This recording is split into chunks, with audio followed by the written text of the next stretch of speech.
May dalawang mukha ang gutom na matagal nang kinahaharap ng bansa. Ang gutom ng magsasakang buong araw nagtatanim pero kapos pa rin ang kita. Ang gutom ng pamilyang walang maihain.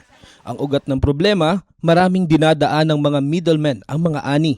Nagmamahal ang pagkain pero lumiliit ang kita ng mga magsasaka habang nahihirapang makabili ang mga pamilya. Ito ang binago ni Pangulong Ferdinand Marcos Jr. Ang presidente natin napakalinaw ng instruction sa amin noon, huwag kami bibili sa mga malalaking kumpanya. Unahin ang mga farmers co-op. Lahat ng mga benepisyaryo ng walang gutom, sa farmers co-op rin tayo humahango. So sir, yung farm niya, doon na kami bumibili. Noong nakaraang linggo, dinayo ng Pangulo ang South Cotabato.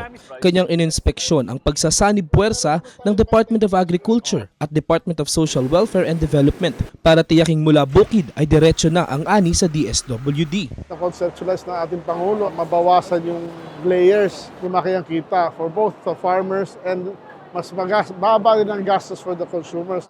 Pinakinggan din ng Pangulo ang mga pamilya.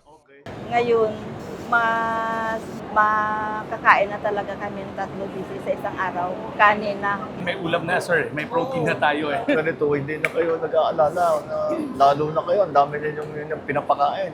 Para sa Pangulo, ang food security ay hindi lang programa, kundi pangako na ang tulong ay pangmatagalan.